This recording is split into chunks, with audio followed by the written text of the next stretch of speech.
Greetings, Chummer, and welcome back to another RIT90s recap. This time for Season 2, Episode 32, Friends on the Bottom of High Places, Part 1. Incapacitated from the flashbang, Merlin hurdles her spirit through the astral plane to try and wrest Ben's soul from his body.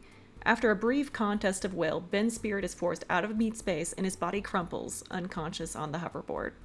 Merlin tries to grasp his spiritual essence and slip it into the warehouse. However, she is unable to get past Percy's wards. Partially satisfied with this outcome, Merlin decides to just leave Ben's spirit in her astral space and return to the group before she loses track of her body. Back in meat space, Lancelot sees the rest of the knights, as well as Ben, fleeing the building, and he looks for a long-range weapon. However, in his stunned stupor, he mistakenly grabs a flare gun off the counter and fires it towards Ben. The flare rockets into the open sky. Seconds later, a communication channel opens on one of the computer screens. Zero, who is monitoring comms from down below, catches a series of incoming messages that state, "Got it, 30 seconds," and "Far rooftop, dialing in now." Lance, after receiving these messages from Zero, decides to find a way to get downstairs. Fast.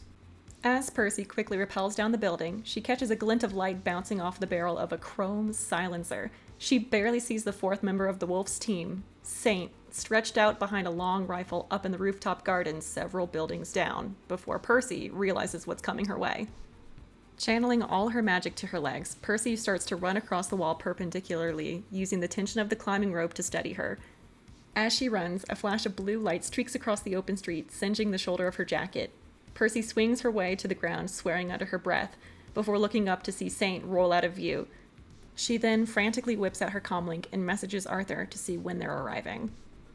Speaking of, finally, Arthur and Gwain's taxi comes to an abrupt halt in a nearby alley. Gwain bribes the driver to stay and rushes out of the car to assess the scene.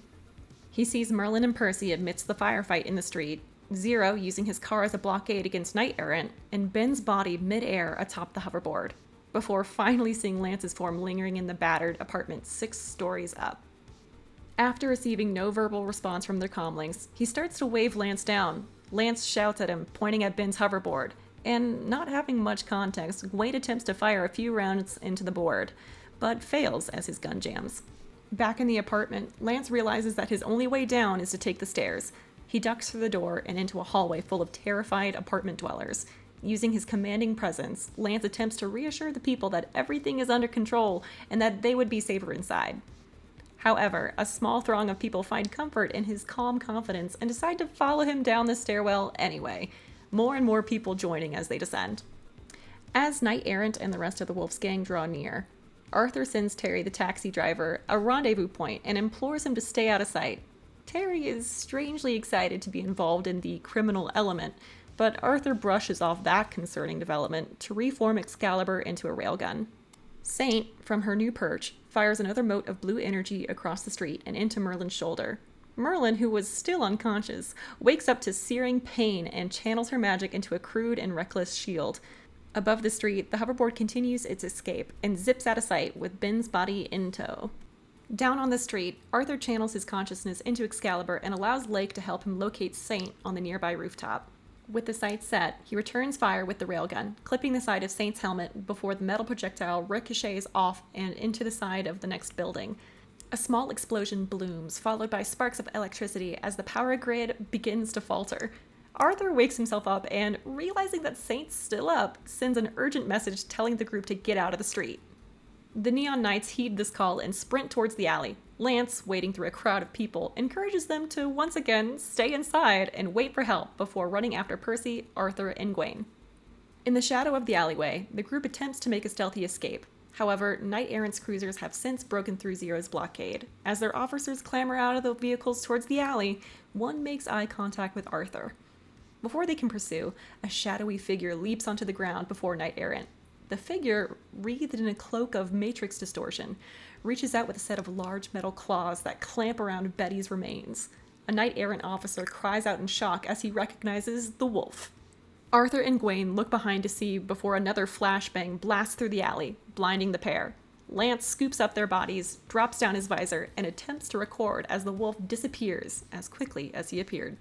Devoid of his physical senses, Arthur rigs into the local surveillance cameras to be his eyes and ears as he plots out an escape route for the Neon Knights towards their rendezvous point. After threading their way through the alleys around the police, they finally find their taxi.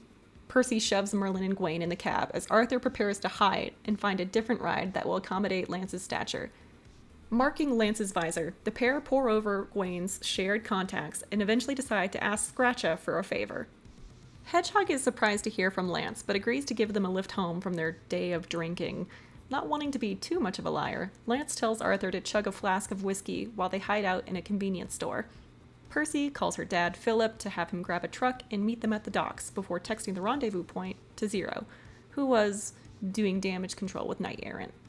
Eventually, the Neon Knights, looking a bit worse for wear, all arrive at the docks alongside Hedgehog, who had an interesting update on the Scratcha vs. Renraku turf war, and Philip, who decided to pack sandwiches, and Percy's dragon. Philip leans out of the bus and waves the group over as Gawain thanks Hedgehog for his help. Arthur, exhausted from the ordeal, walks straight into the ocean before the group finally decides it's safe to head back. Tune in next episode to find out what happens next. And always remember, the birds work for the bourgeoisie.